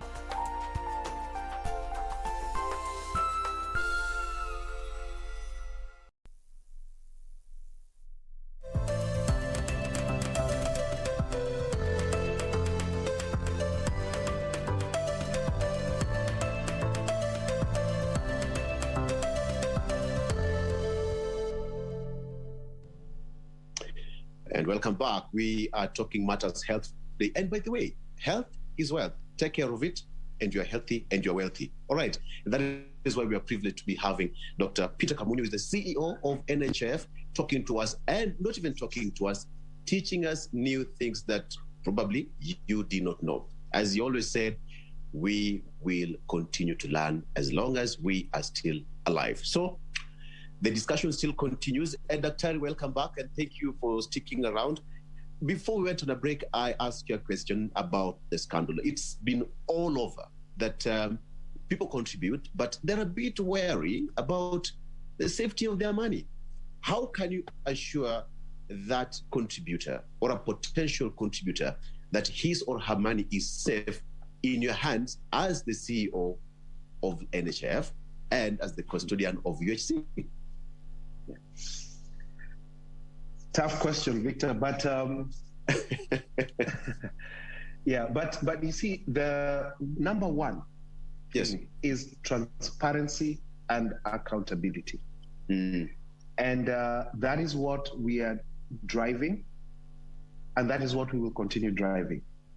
And even as we scale up for UHC, one of the positives about this output-based model or insurance model is that, Victor, you know that 10 people have paid and the premium is 6,000 times the number. So even the amount collected is known. In terms of payment, it is payment to the hospitals, and that is known, and it's for services rendered. And the bulk of what we pay out is for claims. 90% of what we are paying out at the moment, 90% goes back to the hospitals for services that are given to our members. So to answer your question in terms of protection is, number one, to continue with the transparency and accountability. Number two, to ensure that we enhance digitization of all the systems so that you can be able to continuously make reference and review, and where there are red flags, they're able to be detected in good time. And that is one of the things. And then swift action to any activities. For example, over the last couple of weeks, a few like providers have been caught with fraudulent activities, a few individuals as well. And we have made sure that that has been taken through the legal process, and they are in court. So to ensure that there's also swift action taken when anomalies are taken. So basically, the answer to that is to increase efficiency, transparency, and accountability. And this would be supported by a digital platform so that you're able to track in real time and be able to intervene also in real time. So that is something that we will force and ensure that is whatever. Then also internally is working with the staff. One of the things that my 5 principles is number one is to listen, to listen to both internal and external customers, and also number 2 is the people both internally and externally, to be able to support them so that as we support Kenyans, we also internally are working as a family. And that is a key model that we're using to ensure that all the staff are also working well, to ensure all the staff are also accountable and delivering on their mandates. Yes. Okay, Dr. you talked about health being an emotive issue, and of course, we also have as a nation Vision 2030 here up and running, and years are counting pretty fast. Where have you put universal health coverage on the Vision 2030? What is a vision? Yes. Some of the flagship programs under Vision 2030 have been supporting the scale up towards UHC. As I said at the beginning, UHC is not an event that we are carrying out now. It's an event that started way back. And if you look at some of the flagship programs, for example, the health insurance subsidy program for orphaned and vulnerable children, the health insurance subsidy program for the elderly and severely disabled. These are populations that are vulnerable, that the government has been supporting along the way. So if you look at it, because the only reason we are not in a state of UHC is because not all Kenyans have paid up who can pay. But the government has been on this effort. The Linda Mama program, to ensure that every expectant woman in this country has access to assisted delivery. The last financial year, 1 million women benefited from that. And note that even to be under the Linda Mama program, essentially you don't even need to be an NHIF member. You just need to be a Kenyan resident, and at the point of registration, you are able to access the services. So we are pushing to ensure that we indeed get to Vision 2030. The flagship programs within we have been supporting, especially as NHIF, and with the amendment, Victor, it might not be even a Vision 2030, it might be a Vision 2021. And that's what we are looking forward to, that every Kenyan has this access to the healthcare they need without financial hardship. Yes, all right. And there's this question here, is it open for everyone? For example, if I am covered and I fall sick, probably where I'm in Mandera or any particular county or far away from my facility, will I be able to access healthcare everywhere across the country? Indeed, you will be able to access healthcare anywhere in the country. For inpatient, there is absolutely, it's anywhere that is NHIF empaneled or contracted. And we have over 8,000 facilities countrywide. Now, for outpatient, because of the model that we use to reimburse the hospitals, which is called capitation, you need to register to a facility. But you see, this is for outpatient care. And once you register in a facility where you usually are domiciled, you'll be able to access services there, right? But should you fall sick in an area where you for outpatient where it's not, then through our pre-authorization process, you can be able to access. But the critical issues where you require inpatient, you can access care anywhere in our contracted facilities. And if you go to a comprehensive hospital, which is our contract A or B, it is, as the name suggests, comprehensive. All the treatment will be taken care of. And it's interesting, and because I get that question a lot about where can I go, and I like to ask this question, Victor. If I gave you, let's say your limit is $500,000, and I told you here is cash $500,000, you, when you're sick, you can go to hospital of your choice. How wide do you roam, or do you go to the place that you usually go, where is near your place? You'll answer me that question. Since you've asked me so many questions. You put your throats on the story. You're right. You're right. Okay. Yeah. But our network is very wide. Absolutely. As we wind up, Dr. because of time, quickly, just take us through the process of registration one and where one can do a registration for the UHC. Probably as we wind up, Dr. Yes. Registration as an NHIF member is what is the journey towards UHC.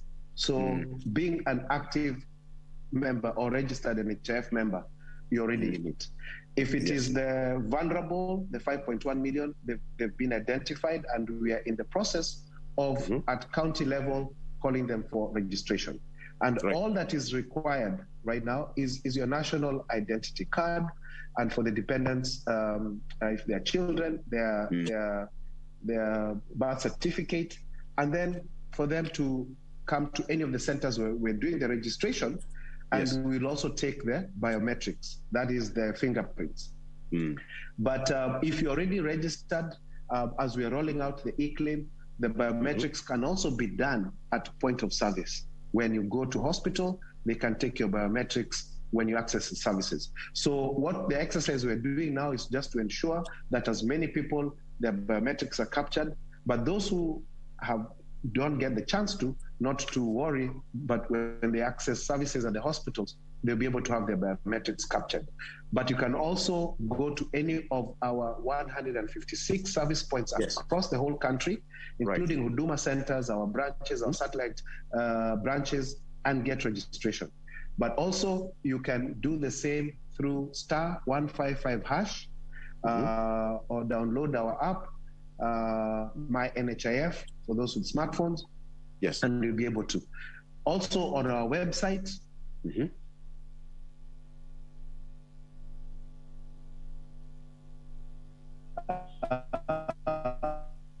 you can access, you can call line, and our customer experience officers would be able to assist. So there are many ways we've seen and tried to ensure that every Kenyan can be able to register. Thank you. Terry, allow me to say that should be a healthy way to end this discussion. Right? Absolutely. Thank you so much. That is Dr. Peter Kapunyo, who is the CEO of NHIF. We've learned so much, all right? So many things that probably you did not know, and now we've got it from the horse's mouth. And of course, it's quite important to go out there and register yourself, because health is wealth, all right? Let's take a break, but when we come back, Lifestyle is up next with Doreen Arange. There is an amazing discussion coming up after this break. Stick around.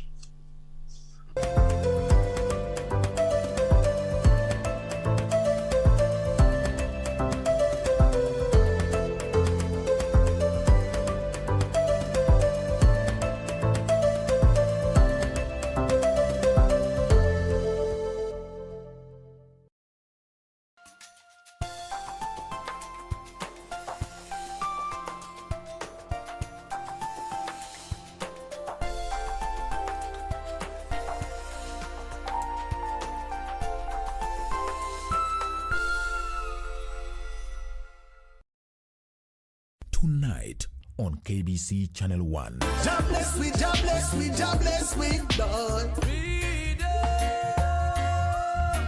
Let's have the joy, Kevin. We standing on the rock, on the victory rock, yeah. Every day we are go fight. I think it's best that you forget me. Running away from this system, KBC Channel 1.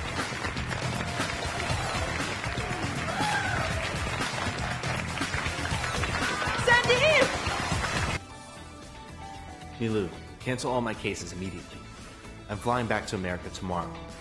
But we'll lose a huge amount of money if we cancel them now. I don't give a damn. Just do it.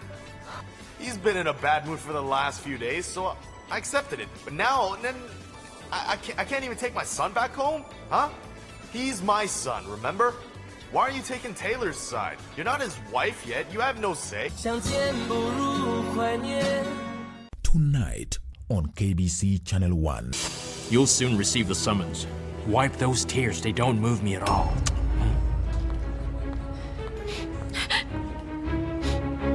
This boy is under my protection. Understand? So I don't want you to be messing with him. Huh? Let me go! Get out! What about my mother?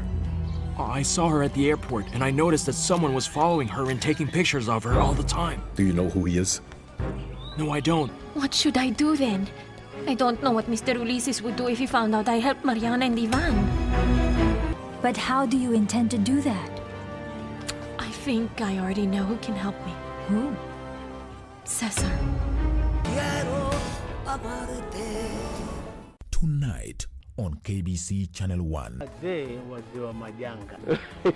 Hawa wanaishi kwa vituko. Mambo yao ya kubwaga majanga kila leo. Ule mkataba ndio huu. 07 100 84 1000 8820. Hizi namba zote hizi za nini hizi? Probox. Hii sio karatasi ya mkataba. Game is over. Wazungu sema it's okay.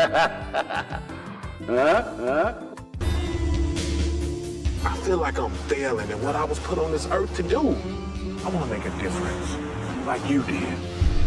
You can never underestimate the power of grace. Listen, Donald, I'm sick about the man's family. I was called to minister to people. That's what Mac's doing in my life, Deborah.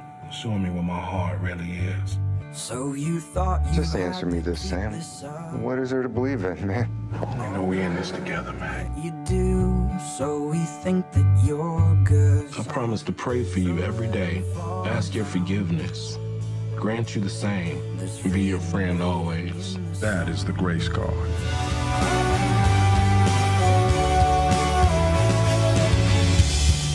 The grace card.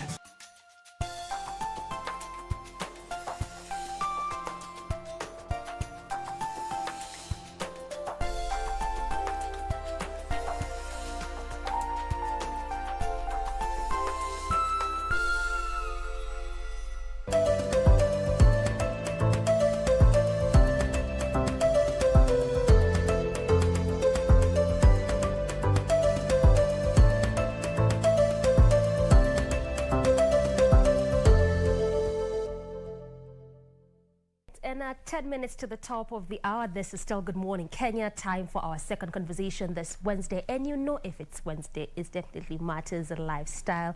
On set, I'm joined by Dennis Osadibe. I did it correctly? Yes. Who's a fashion designer and the founder of D&D Clothing. We'll be talking about the fashion space and specifically how COVID-19 has affected this kind of industry. We definitely know that COVID-19 has affected different industry. Key among them, there's entertainment, hotel, as well as tourism, which form the bigger part of what has been affected by COVID-19. But how about the fashion space? That is our conversation this morning. Dennis, before we go to the whole aspect of COVID-19, how about we begin from the basics? You describe yourself as a fashion designer, stroke an entertainment enthusiast. Is it so? Yes. How do these two come about? I mean, fashion, entertainment. Yeah, actually, I started from Nigeria. I was making movies. I have my own entertainment company. It is called DCS Entertainment. So from there, we start making different kind of costume, and you know, the idea of you making something that is beyond just Western style came up, and that is exactly where we started from.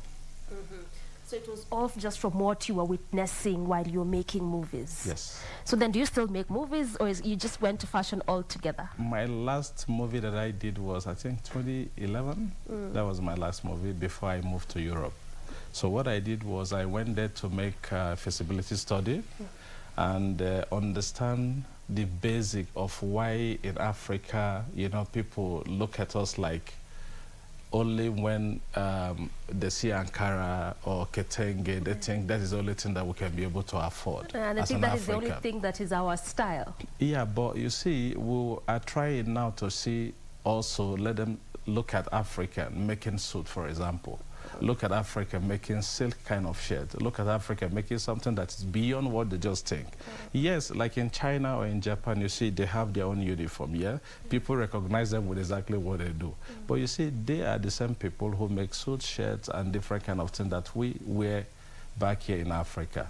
So what we do is to change also that mindset, that perspective of people thinking is only Ankara or Ketenge or what do we call it, or Woodin of Ghana that only Africa can be able to afford. So that is why we decide to form something apart from just Ankara. So we create Ankara in a Western way, kind of. So now we are now turning Ankara into silk.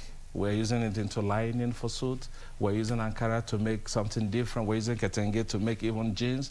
So we're changing that mindset of you believing that it's only about when you see, what you call it, when you see like Ketenge, that is only for Africa. So that is exactly what we changed before we moved to Dubai. All right, and that's a beautiful perspective, because just the way you're mentioning, there's that mindset, just thinking that this is the only thing that perhaps Africa can make, yet you have so much potential to do even much more. All right, so when D&D clothing was back, this was in, is it 2016? We started 2015 in Dubai. In 2015 yes, in Dubai. In Dubai. So 2016 we were able to reach all part of Dubai, and from end of 2016, so a lot of clients were coming, okay, if you can do this kind of creative design, can you make me suit, for example? Can you make me jacket, for example? Can you make me wedding gown? And we started doing different custom made for different nationalities in Dubai. And we now think about how can we now turn this, our custom made, to a brand. So 2017, we now form D&D clothing, and we start printing our own fabric. We start turning Ankara fabric into Western wear, and it went viral in Dubai. All right.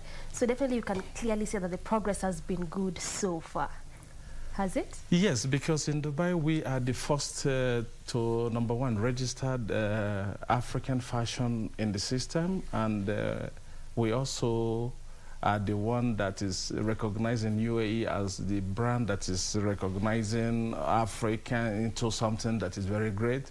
And apart from that, the government of Dubai as well recognizes us as a company who is doing very great in UAE. Yeah, which is a good thing. So I wouldn't want to ask you how it makes you feel, because I know it's a good kind of feeling, you know, just being an African country, being an African rather, being recognized in the UAE.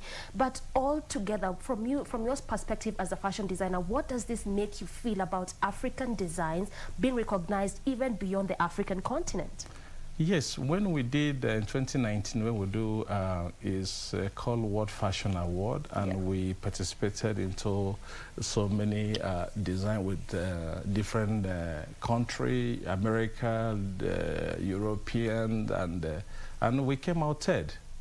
Italian came out first, and I know, because we're the first time, you know, when it comes to Africa, people think that, oh, there is less they can give.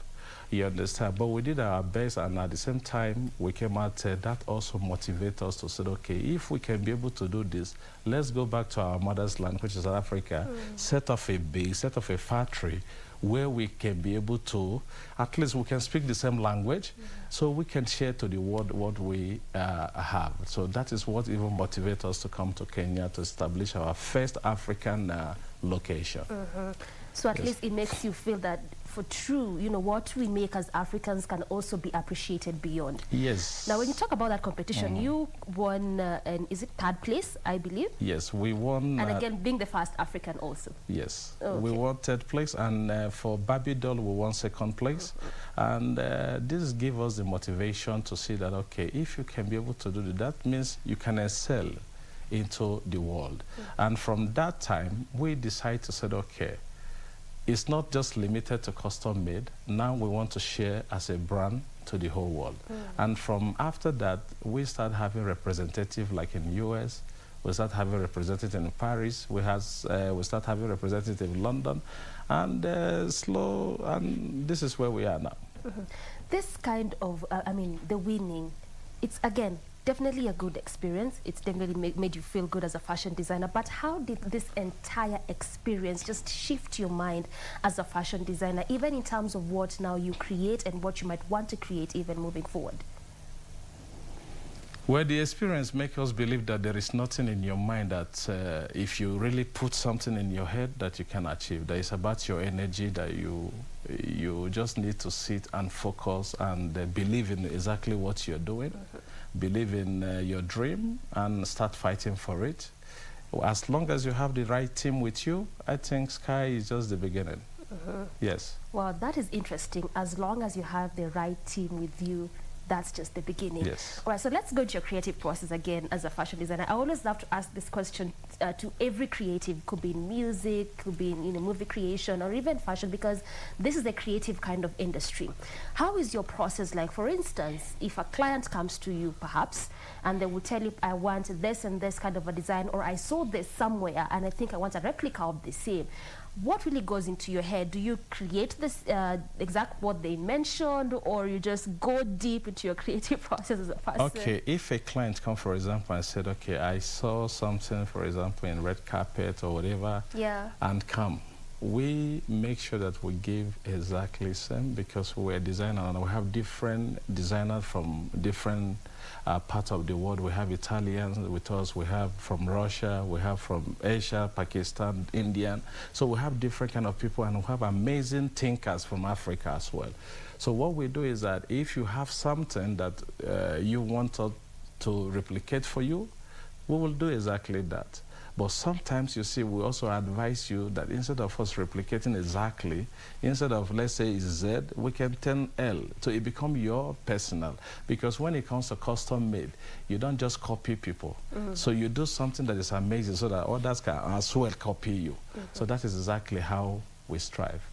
But ideally for you, it's what you see is what you get. We will do that exactly. If exactly what you want, we will give you exactly that. Exactly that. Yeah. Well, then have you had to perhaps deal with those difficult kind of customers or clients? I mean, you've really traveled across, I can imagine. So there are perhaps different people, different mindsets. Have you had to deal with those difficult clients? Yes. And how is it like for you? You see, when it comes to, when it comes to Western, and if they give you something to make, if you don't make it exactly like that, you're already in problem.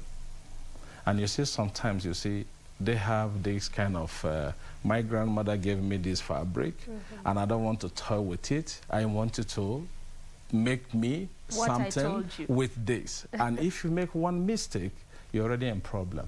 So that is why we make sure that we have fabulous expatriates, people who understand and can be able to interpret different kind of fabric and print. And apart from even fabric, you know, in Africa, yes, we can create something that is amazing. We can design something. But sometimes you see that we don't even know how to merge fabrics. You understand? If you see an animal, for example, you need to make sure that you merge, so at least it can be able to fit into the system. So this is exactly also what we're teaching our people here, to make sure that they can be able to strive beyond what we think. That's interesting. Yes. So it's not just making a cloth because someone said they wanted a particular cloth, a particular design, but also does that bring the whole aspect of color coordination? Yes, color coordination is part of it, but you see sometimes you see fabric almost in a way that you don't understand it. You need to interpret as well the fabric to make sure that you match. You understand? Let's assume what you wear now. If I want to make this one, I will make it in a different way so that the beauty of this interpretation will appear in a very fantastic way. In a different way. In a different way. So if someone says, I want exactly like that, you can try and make it in a way, yes, perhaps not quite the same, but also to fit the kind of person. Yes. All right. Now, let's talk a bit about how, for us as Africans, I mean, for the longest time, we have perhaps this mindset of what comes from the West is good. And we've seen that a lot even here in Kenya. We'd prefer to buy the second-hand clothes, which is not bad, depending again on someone. But what does that say about how we embrace, appreciate our own? For me, it is very bad because... you think it's very bad? Yes. If you have a second-hand cloth, for example, why don't we wear and send it to them as well? Okay. Why must it be? Yes. Why must it be that we have to accept anything that is adulterated, anything that is left behind belongs to Africa? You understand? We need to also understand that it is time for us to be proud of who we are. We can as well wear and send it back to them. Let them as well buy that same something. So it means we can make our own, wear, and send it to them? Of course, yes. Okay. Of course, if they can make and send to us, we can as well make and send back to them. I tell a lot of young, for example, designers who are coming to my place, and I tell them, first, you don't just be a designer. First, what is your aim? How do you think that you want to impart into the society of the world? Because the only problem we have now, you see, if I'm a Kenya, if I'm a Nigeria, I am thinking just in Nigeria. I don't want to think beyond Nigeria. You understand? Yeah. We see a lot of fashion designers, you know, they have this mindset of, okay, as long as I can make for, let me give an example, for your people, for example, so that means they are already there. You don't know that even you can think beyond just Kenya. You think to Tanzania, you think to Nigeria, then you think to the world. We can do that. But the only thing that we have is this limitation of, what will people talk about me? How will they think about me? You don't care how people talk about you. So what you just need to do is to create your dream, believe in that dream, and keep pushing. A time will come, you see the right person that can be able to take you to the next level. All right. So then is what I'm getting from you is that this is a poor mentality we are harboring as Africans, especially when it comes to appreciating and embracing our own. Yes. For example, if you come to a place like in Africa, you see, we believe in this. If you are not in this cartel or if you don't belong to this society, that means you cannot make it, or he needs to come to us, so let us just put him in the right place. Yeah. It doesn't work that way anymore. The world has gone beyond that. We're in a digital world now, that even from your bedroom, you can reach to the world if you believe in yourself. So why do I need to join one community for me to excel? That mentality needs to die. We just need to believe in ourselves and encourage ourselves. And apart from even encourage ourselves, we need to work together. Because it's a very big market. Only Africa, when it comes to fashion, I will have 1.something billion in Africa. So you can be able to imagine the potential if we can unite as, let's say, even 10 fashion designers creating something that same way the Westerners are doing. You see, a cameraman will come, a makeup artist will come, a fashion designer will come. They will form a cartel. Because you need to help each other, yes? That is the only way you can grow. So through your quality, something that you make, a cameraman takes your picture. What he got? He has quality picture as well to show his job.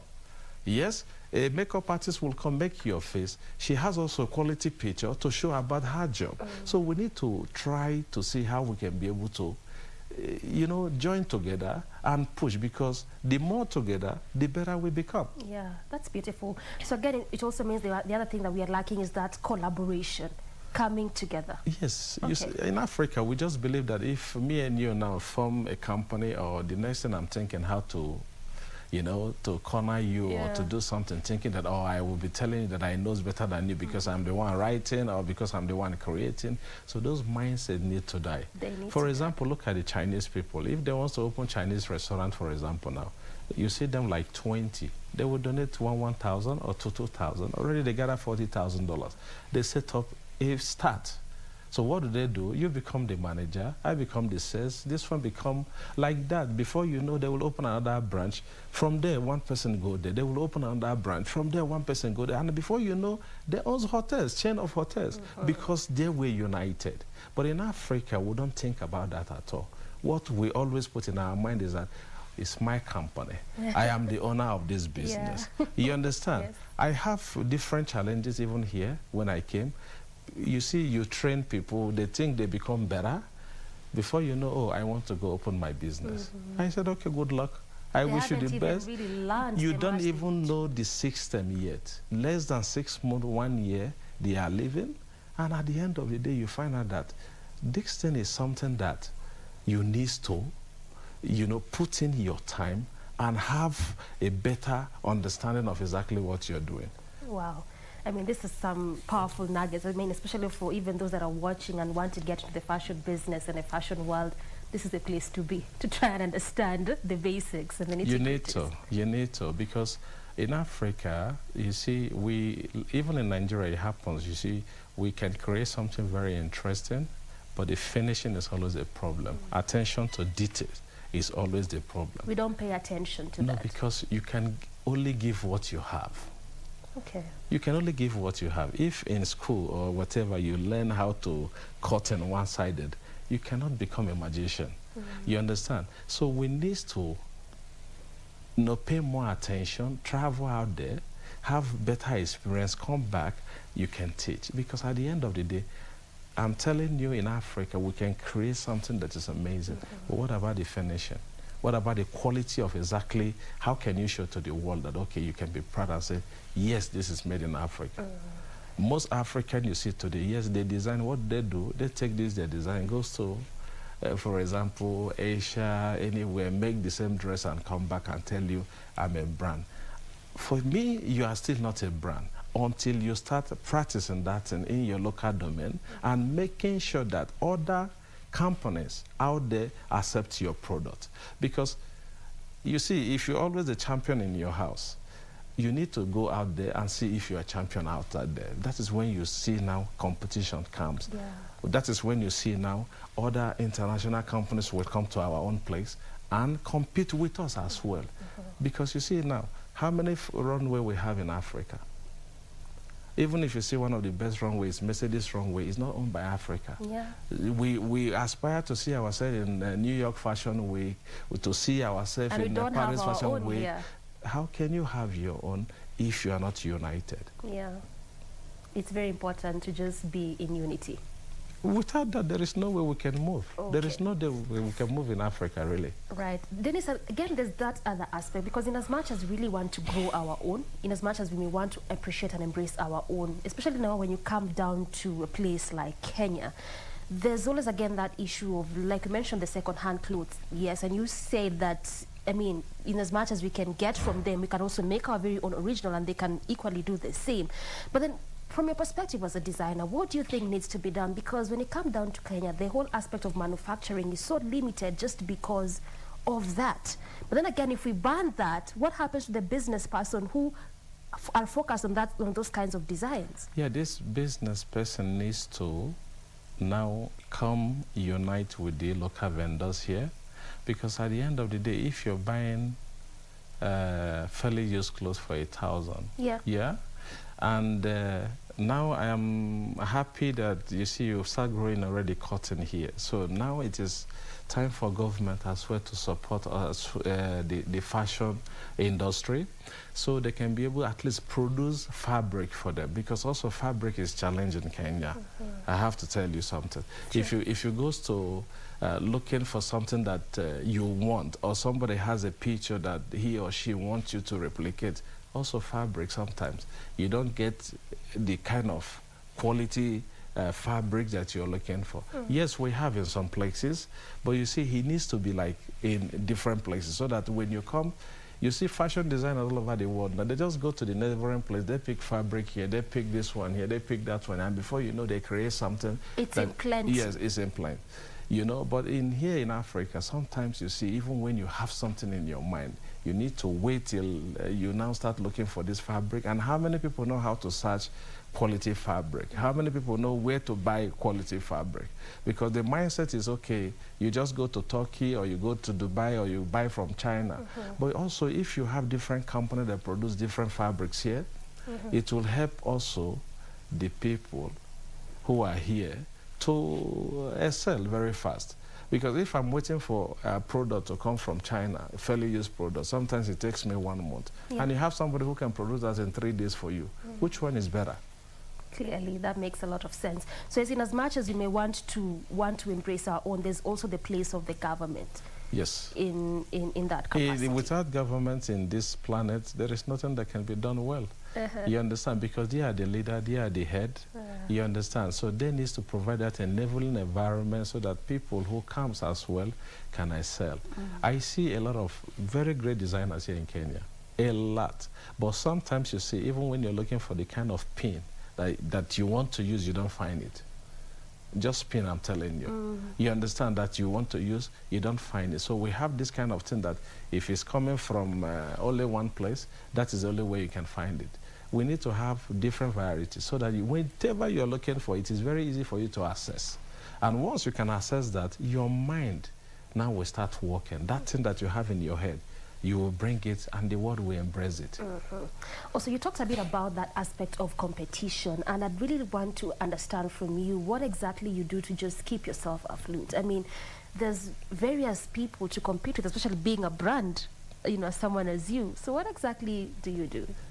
For me, I just believe that I do not have competition. You don't? Yes. Well, in the sense that I believe in what I'm doing, and I believe in my brand, that even if I don't sell it, let's say in Nigeria, I will sell it in US. If I don't sell it in US, I will sell it in Australia. Because I already have my own strategies. We're in digital world, where, you know, the world has gone even beyond your curtain. You see today now, people are taking just a photo of themselves in a mirror and you have yourself wearing the same dress. So people have gone beyond even what we're thinking here in Africa. You understand? In Africa, we're still thinking about, oh, if I can cut my fabric, I'm already a fashion designer. The world has gone beyond that. So for me, we created a digital platform online that we are now even having a representative all over the world, even from our system here in Kenya. And if we have orders, what you do, you just produce in the next 3, 4, 5 days, you send. I'm not looking at, okay, let me sit down because there is COVID-19 and I will just like fold my hand. No, as long as every challenge comes very great solution. If challenges not come, your brain cannot be able to work for you to see something and dream of something bigger. All right, and we'll come back to that aspect of COVID-19 in just a short while. But then again, I'd also just want you to expound further again, perhaps for those upcoming fashion designers who may really want to know, because you spoke about the strategies and you talked about the online platform, which is a great space. But aside from the digital space, which other strategies can one employ being in this kind of industry? The era that we are today is a digital era. You understand? Because if you... And it helps you even as a fashion designer or upcoming fashion designer to excel the more. Because you see, in those days when you produce first, I need to look for John to wear my dress first to show. But you can even wear your dress and show to the world, this is what I made from your bedroom, and the world will embrace it. You understand? Now, if you're looking at community, you know, sometimes community also, you know, kill your mindset. Oh, it's not beautiful. Oh, it's not good. Oh, this one's supposed to be like that. Nobody should tell you. It is your vision. It is your dream. So create that thing that you feel inside you, that the world will embrace it. And have 1, 2, 3 people, I think you're good to go. I think you're good to go. You've said something very important, just aside from that digital space. I mean, and that's why it was important for me to just try and understand from you which other strategies can one employ. That aspect of vision, is it one of those things that is really always lacking? Because you would hear someone say, I mean, I've been doing fashion for like 5 years, I can't quite see progress. Yeah, those who do... I've been creating, I've been selling, but I just don't see anything. We just need to support each other in Africa, in a sense that if I have an idea of how you will sell, you see, sometimes there is a guy that came to my place and I saw the bangle he wears, and I asked him, where did you make this? And he said he made it from Kenya here. And I love this job, but this person who made this, and nobody knows him or her. You understand? Yes. So what I did was calling my team. Now we're looking for this guy to see how we can be able to bring him into our own system, because I don't do bangle. So that means if you create this bangle, what will I do? I will help him to sell this bangle to show the world, because I have the platform to show the world. Collaboration. So this is exactly how we can be able to support each other to see us thriving. That is in my own opinion. Now that brings that whole idea, the way you're saying it's important to come together, to unite, put minds together, see what we can create even as Africans. Because that's the only way you can. You imagine that when you want to pee, you're peeing here, you don't see foam, yeah?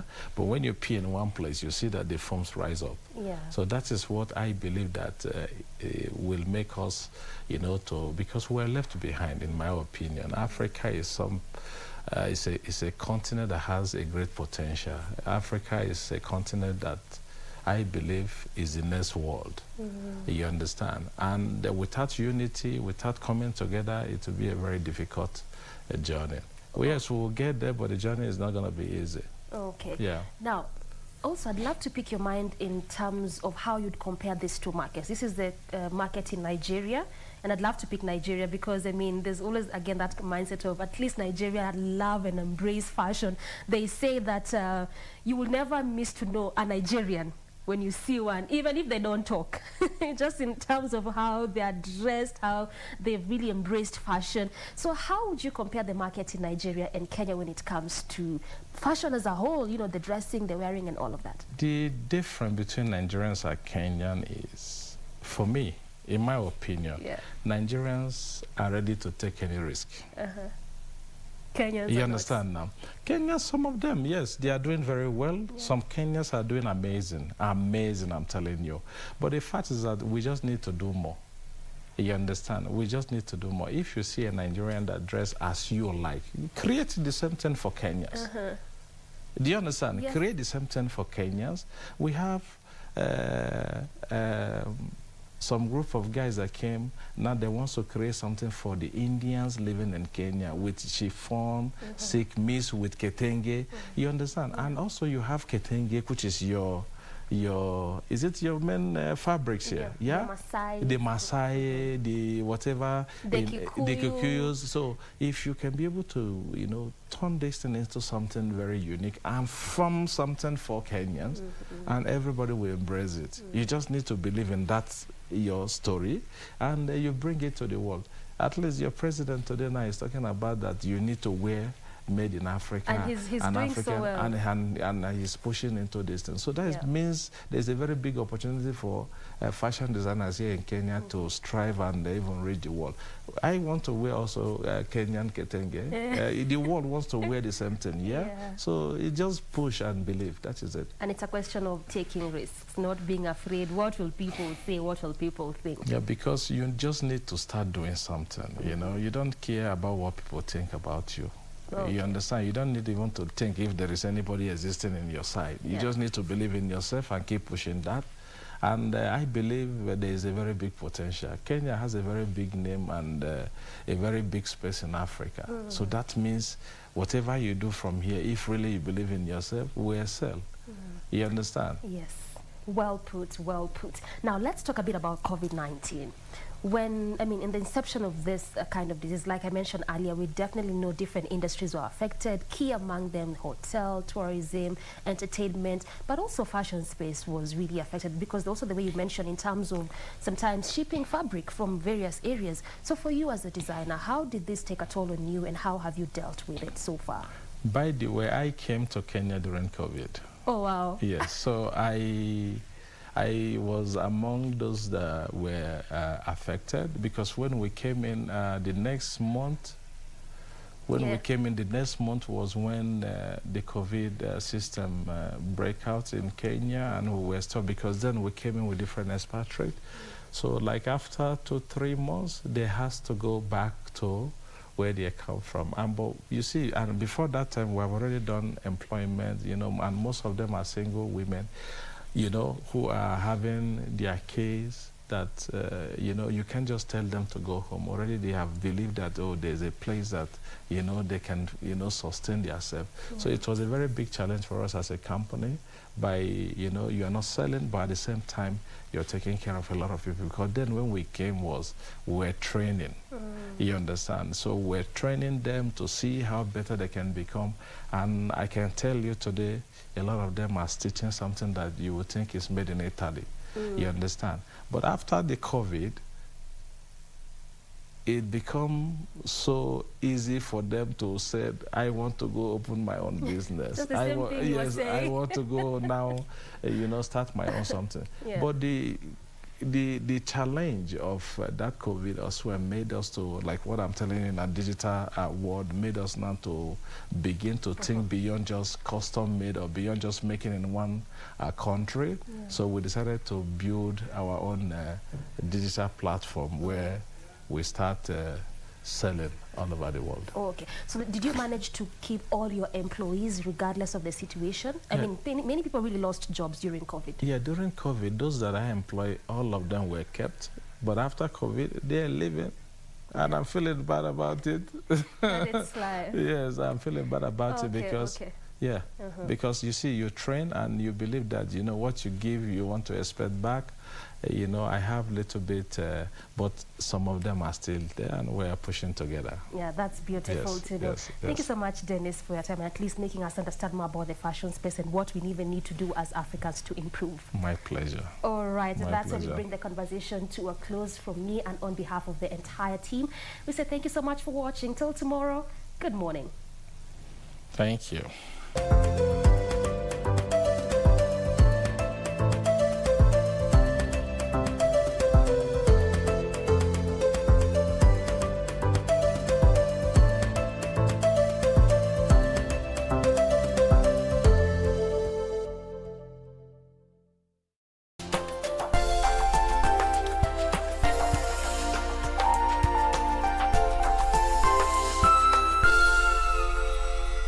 Tonight on KBC Channel 1. You'll soon receive the summons. Wipe those tears, they don't move me at all.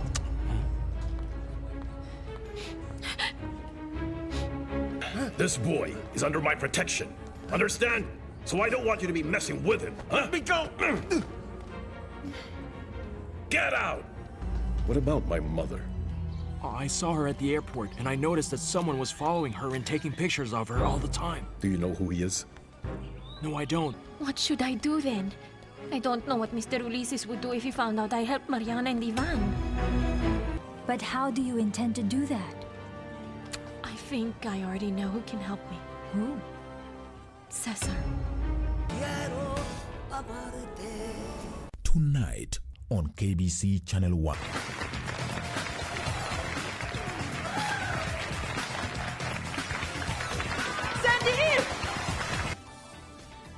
Milu, cancel all my cases immediately. I'm flying back to America tomorrow. But we'll lose a huge amount of money if we cancel them now. I don't give a damn!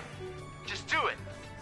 He's been in a bad mood for the last few days, so I accepted it. But now, I can't even take my son back home? Huh? He's my son, remember? Why are you taking Taylor's side? You're not his wife yet. You have no say.